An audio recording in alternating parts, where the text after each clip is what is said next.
I just want to start this podcast by saying I don't know Jaz Evon, but I'm really about to gas her up like I do. Cool Hand Podcast, something you got to deal with. Welcome back to the show. Talk to me nice. Listen up. I've been wanting to do this, and I'm finally doing it. Jaz Evon, Habits, short film. Now, previously on this podcast, I talked about Habits, the poetry book written by Jaz Evon. My wife and I, we sat down, we did a little review, we even read a poem or two, and we mentioned how a short film was in the works. And that short film was finally released on May 7th, 2022. And that's what I want to talk about today. First of all, I want to say congratulations to Jaz Evon for creating something so spectacular, creating something that made me want to talk about it again. Honestly, I don't really like to talk about people twice on here. I ain't gonna hold you, except my homeboy Crowded Places, because that's my man from way back in the day. And I feel like he does a lot of new stuff that makes me want to talk about him and talk to him and bring him up on this joint multiple times. You heard? So, congratulations to you. I want to talk about this short film because I respect what you did. I respect enough talking. Let me just get into some not formalities, but let me get some basics out the way. Then I'm really about to talk. I'm about to talk my talk. So it was released 5/7/2022. It was executively produced and also directed by Jaz Evon herself, and you're gonna see this name a lot throughout the credits. Kamasi Nichols. Uh, if I'm saying your name wrong, you gotta forgive me. You just gotta forgive me. I'm sorry tomorrow. There it features a number of contributors from actors, musicians. We have I believe it's Terrell Humphrey with TED Productions, T3D Productions, whatever you want to call it. But these are some of the contributors that made this short film happen. Now, there's a lot of other contributors. You think about there's people who are acting. There are I don't know how many people recorded or if it was just one person who was recording video, a videographer, and all this other stuff. And you have the musicians as well. There are so many musicians who contributed to this. Uh, so I can't name everybody's name and I don't know everyone's name, but I just want to say shout out to you all because you all contributed to something amazing. Now you can find the book on Amazon. If you want to check out that review that my wife and I did, we'll leave a link in the description. If you want to look at this short film, where do I find this short film at? Where is it? It's on YouTube. I'll also leave a link in the description for the short film. Now, in the description for the short film on habits, this is what it's gonna say. Now, to describe the short film, it says it's a short film based on a poetry book written by author Jaz Evon. Our deepest thoughts and desires can evolve into actions. Actions soon turn into habits. Habits soon become a part of how we are perceived. However, things can take a positive turn if we allow it. This is a story about growth. I'm going to discuss some things that I was fond of. First of all, let's talk about the soundtrack. Now, she released a soundtrack which is pretty much everything that you hear in the short film. Okay? So this was released, I don't know how long before the actual short film, but it might have been released all within the same week. That's neither here nor there. But even if you're on the road, the first time that I actually listened to this, I was on the road. I heard the soundtrack score, whatever you want to call it. I heard it before I actually watched the short film. So you can get a taste of what this is if you're on the road and you can't really listen to YouTube or you're doing something. Even if you're cleaning around the crib and you just want to support, you can go on Apple Music, you can go on Spotify, you can go on YouTube, you can go on whatever distribution platform there is, because I believe she released it through DistroKid, which is a distribution platform, and they put it on a whole bunch of different platforms to stream. Now, there's a number of things that I can and will talk about, but I want to take a look at some of the poems that were turned into visuals, okay? Because when I tell you that she was able to capture within me, for me, there were so many different emotions that I went through. I said I went through all seven stages of grief because I got a little bit of, I went through some denial. I had some anger. I don't believe anger. I don't know if anger is one of the seven stages of grief, but I was angry. I was sad. I was mad. I was glad. I was everything. I was everything watching this joint. But which ones put me through, which ones made me feel these emotions? What made me feel the emotions that I did? Now, I can't talk about everything because to generalize that the entire project was great. How many times have I said it was spectacular and it was this, it was that? These aren't the last times you're going to hear these compliments and praise that I'm going to give this project. But I'm just going to name three. I'm only going to name three, and we're going to be real brief because then I'm going to get back to gassing it up. I'm going to get back to gassing it up like I know her. So, Matter. Let's talk about Matter real quick. Now, this was some real stuff. Now, y'all already know. If y'all know the Cool Hand podcast, y'all already know how I feel about the father-son relationship. Check this out. So, in Matter, he talks about small things can have great mass. First of all, that's a bar. Small things can have great mass. And you see a young man, and I don't know if this is supposed to be his little brother in the joint with him or his son. I assumed it was a son, which is why I mentioned how I feel about the father-son relationship. And he talks and he's reciting this poem, and it's showing this man with his, I'm just going to call him his son because it's my interpretation, all right?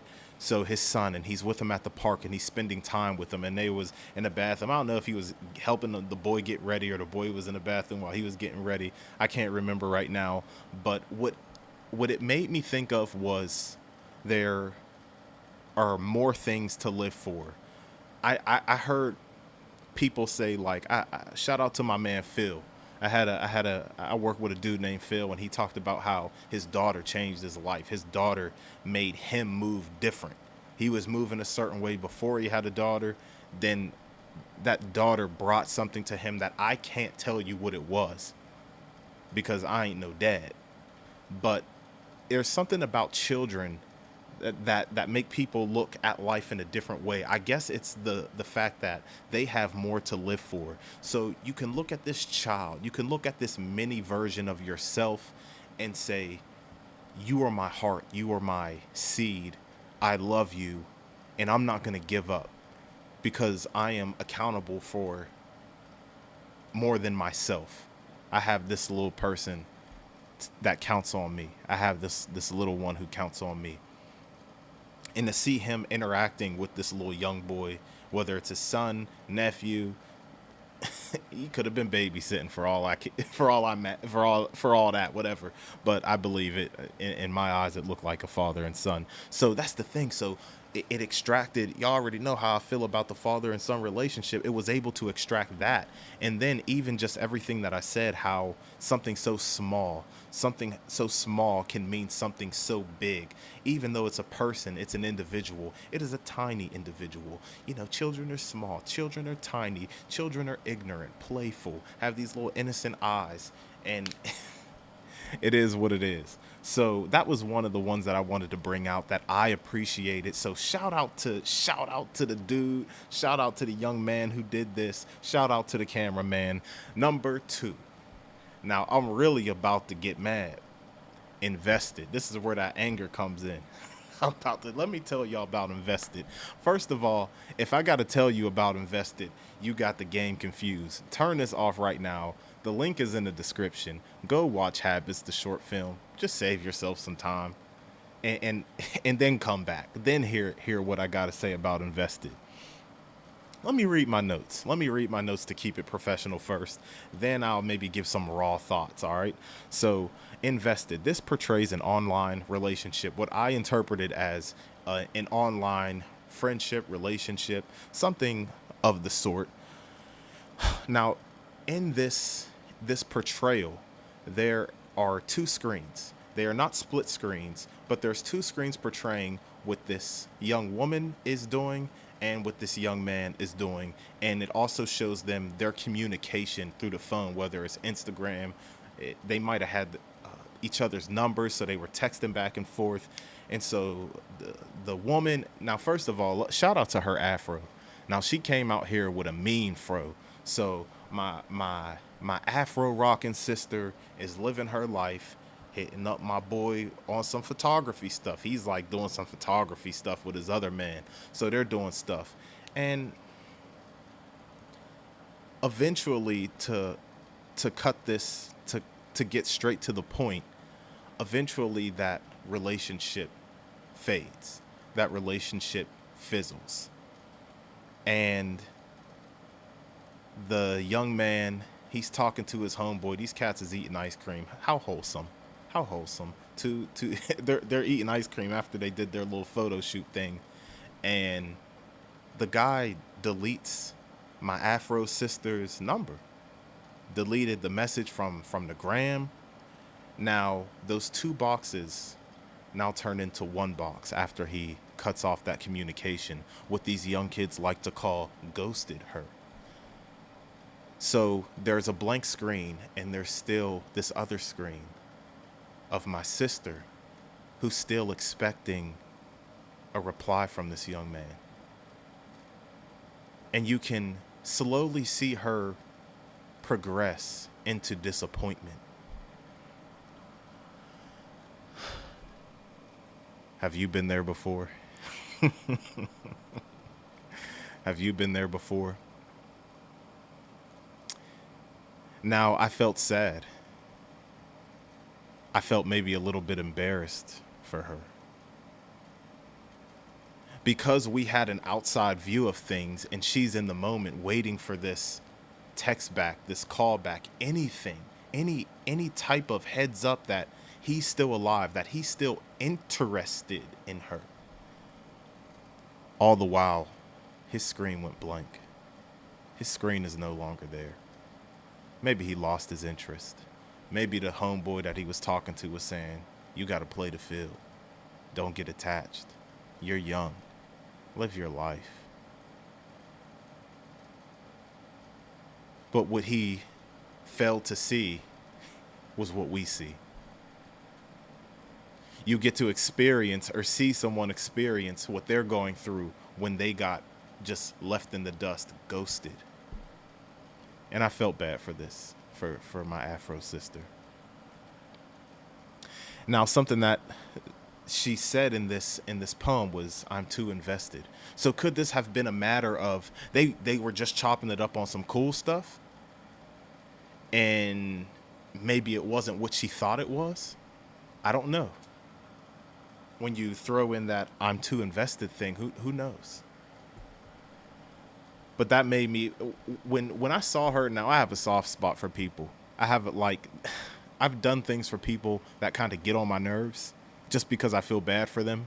And like, not even on some like, there's been situations where my heart kicks in, my little lame heart kicks in, and it turns warm for a few minutes and makes me do something nice because I feel bad for somebody, and that's neither here nor there.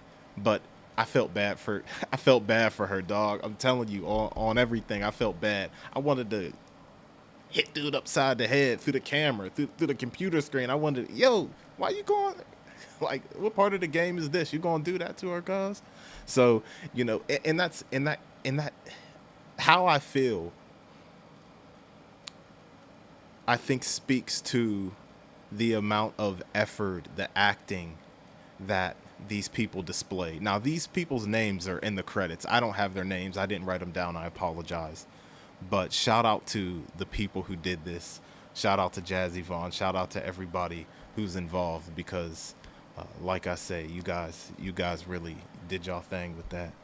Last one I'm going to talk about is a good one. And once again, I'm just going to repeat. I could have talked about this entire thing, but that would have took forever. So the last one I'm going to talk about is validation. Now this one was some real stuff. Like I'm like, okay, okay. I'm gonna save what I was about to say for later. Now validation. You see two dudes hanging out, and my one dude, first of all, his waves was spinning. He came down the steps. He came down the steps to go show his homeboy what he was wearing. I guess they was about to go out, hit the town, go to a function, kick back, whatever. He came downstairs, waves going crazy. Joint dog had a tsunami. Dog had a tsunami on top of the head. So he came downstairs, waves spinning, and he had on like a red shirt, a suit jacket, some jeans or whatever. He had on some outfit that was on some like casual stuff, kind of like I don't know, some type of casual, dressy, casual fit. His man was on some streetwear stuff, and his man's like, nah, that's not it. Try again. Tsunami goes upstairs, tries again. He's wearing like this Bape hoodie with these super tiny pants, and now when I watched this for the first time, I thought his man was gonna be like, oh yeah, now that's more like you. His man said, nah. Tsunami goes back upstairs. Tsunami then comes down with a fit that I thought was cool. Nothing wrong with this fit. His pants weren't super tiny. He wasn't, it was on some streetwear stuff. His man was like, okay, yeah. Now the camera, now this is the part where it gets real. The camera pans down, and it looks like it's about to end. Like this scene is about to end, the poem, whatever, the narration is gonna end, but it stops at the feet. And you see that these two young men are wearing something so identical. They're not wearing the exact same thing. But when you look at the feet, they're wearing like khaki pants, like it's like a beige khaki, that type of color. And I think both of them might have been wearing J's. I could be wrong. They could have been wearing, I think they was wearing J's, both of them. But they were around the same color. And then it goes in reverse, like the camera, you know what I'm saying? It goes in reverse. And then I realized they're wearing around like kind of the same shirt. The Tsunami was wearing a shirt with some type of animal print on it, like animal silhouette, like a little design. The way I describe it, it sounds crazy, but this is why you need to watch the joint. And his man was wearing something with like some type of animal silhouette as a pattern. And I'm like, oh, these cats wasn't wearing just the same type of bottom garments. These cats was wearing, he wanted Tsunami to be just like him. And now, could he have been on some hating stuff? Like, nah, you need to look like me to really roll. Nah, but sometimes we want people to do what we want to do. I love this hat. You know what I'm saying? But that don't mean like, nah, if you want it, you need to wear a hat with this joint. You need to wear it. Nah, you need a hat like mine. You know, you can't think so highly of yourself that you want everybody to imitate you, or the decisions or opinions that you have, you can't force them on other people, i.e. having Tsunami go upstairs twice until he looks like you. Now, one of the things, now this is a bar. First, this is a bar. This is a bar. This is what they say in the poem. Just because they cover your eyes to your light does not mean that you don't shine. Talk to me nice. Just because they cover their eyes to your light does not mean that you do not shine. Talk to me nice. Tremendous. Tremendous.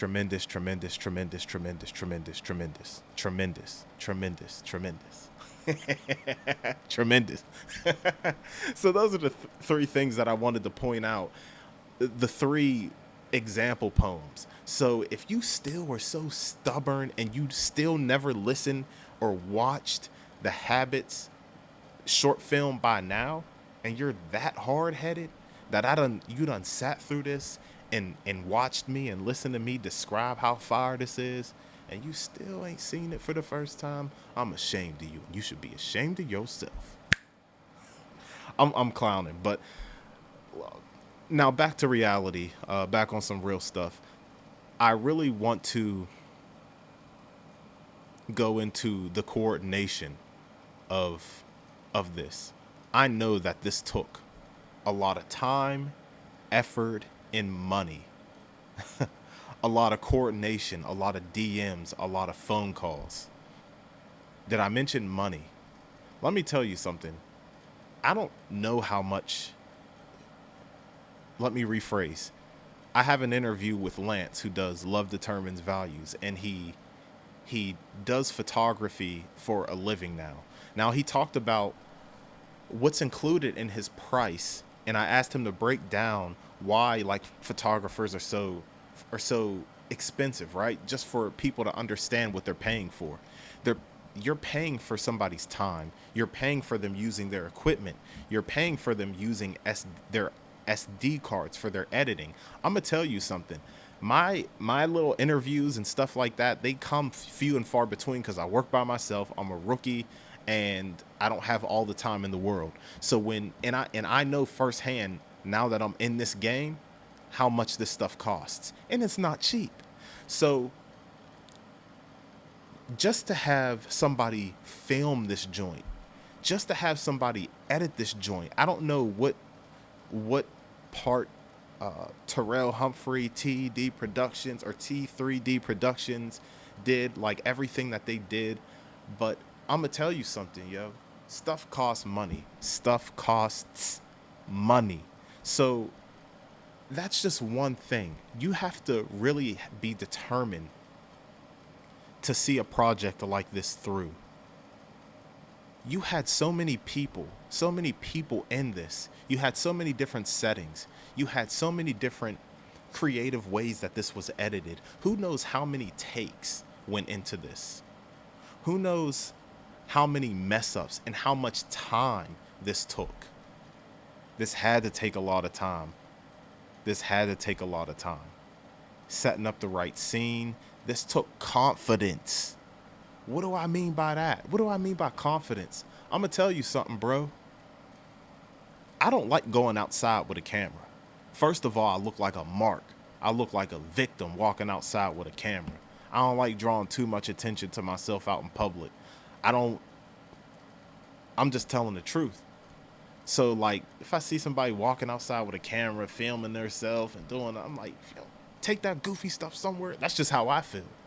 So, there's a level of confidence that you have to have to even want the actors being in here. They was out there on the beach, dog. They was out there on the beach filming. Beach, lake, I don't know what it was. But to go out there with 2 chairs, sit down, and you got somebody with a camera in front of you, and you got to keep a straight face while somebody's pouring dirty water in your glass. The people who watched it already know what I'm talking about. That's why you need to go watch it. There's a level of confidence that you have to have. Like, that's something that I pointed out. Just seeing them, they had the one sister jogging outside and looking confused. I don't know what the other park goers were like. What is she doing? Like, you know what I mean? Like, like lipstick was involved in this project. You had to waste some lipstick. You had to put some lipstick all over your face and mess your face up. Then you had a lot of time, effort, coordination. And the last thing, this might not be the last thing, but give it up to the ladies. Oh man, ladies, you did such a wonderful job. Now they recycled the same couple brothers. So shout out to them. Shout out to the brothers in the joint. But oh my goodness, the ladies was holding it down. The ladies was carrying this thing. The ladies was carrying this thing on their back. Shout out to the ladies for all the sisters who were involved in this, because 2 of the 3 I think 2 of the 3 scenes that I talked about involved the fellas, but the ladies was carrying it. All my sisters were in there carrying that thing. So you have to. I really give credit where credit is due, and this deserves all the credit. This deserves all the praise that I'm giving it, and even more. So, habits. Those are the highlights. Y'all need to go check that out if you haven't, and if you have already, go check it out again. You got to watch it at least twice. So I guess that's all I got to say. The book is fire. The project in a whole is fire. This took a lot. This took a lot. This took a lot. This is the Cool Hand Podcast. My name is Q, and this is the Cool Hand Podcast. Something you got to deal with. Easy.